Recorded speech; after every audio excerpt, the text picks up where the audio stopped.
In this video, I will be discussing concept maps as a classroom assessment technique.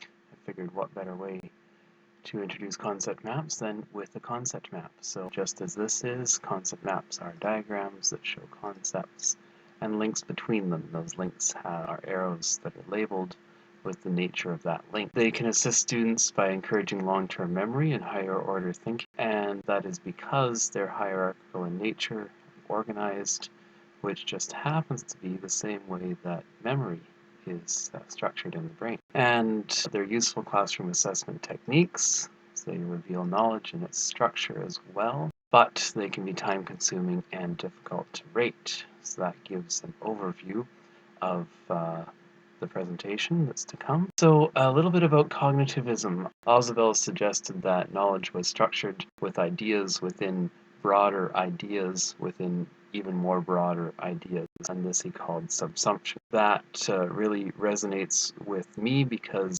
research shows that the brain is also structured that way in terms of memory.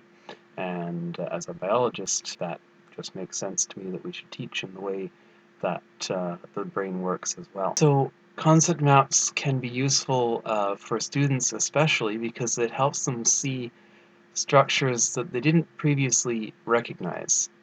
So those ideas might get rearranged and they can see links between them that they didn't see before. As far as instructors are concerned, they encourage higher order thinking, which is important for any education as well as careers that employers are often looking for.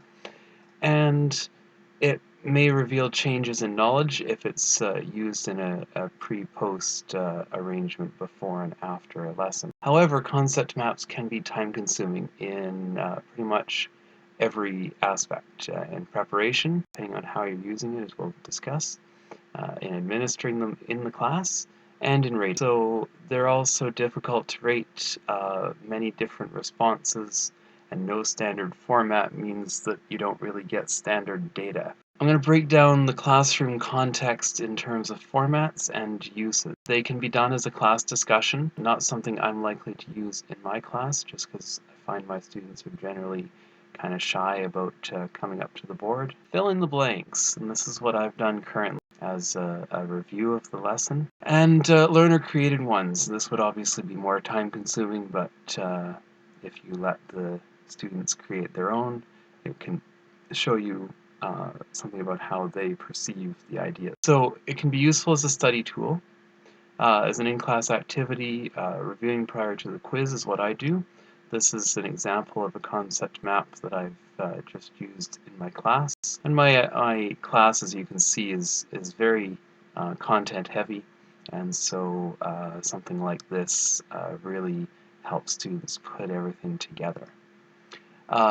It can also be used in a pre- and post-assessment structure, which I may use in the future now that I've looked into it, to get an idea of the prior knowledge that students have coming in, and instructors could use that information to adjust their upcoming lessons, and then students can edit and rework their original map after the unit is finished, and you could see the changes that brought about, hopefully, through your teaching. As far as best practices, training and examples are going to be important, especially if you're having students make their own.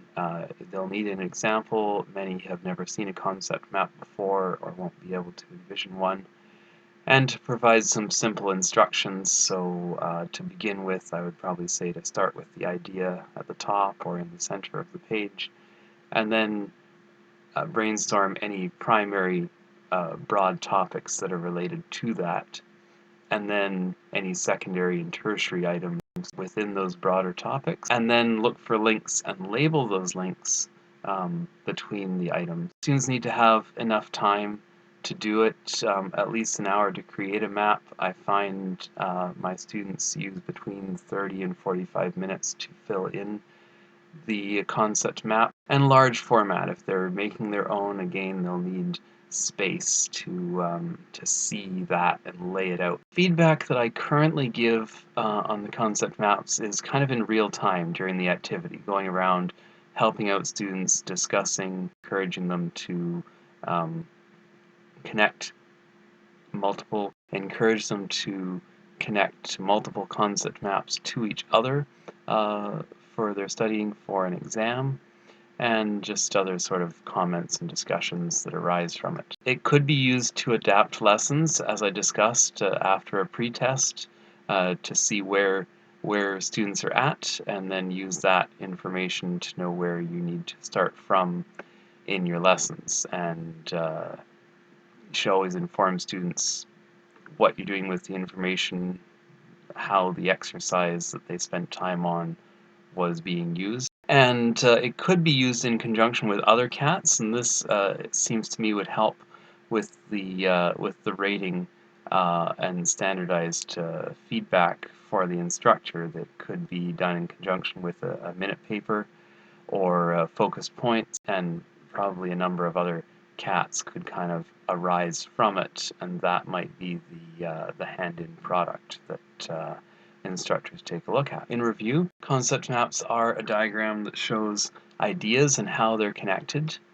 They can be very useful to students, and that's really the main reason I'm a fan of concept maps, is not so much the information they provide to me as an instructor, but I think they're a very useful tool for students to get to know. However, as I said, they can be time-consuming and hard to rate from the instructor's point of view, and you do need a lot of time in class. Finally, here are my references. I hope you enjoyed my presentation, and thanks for listening.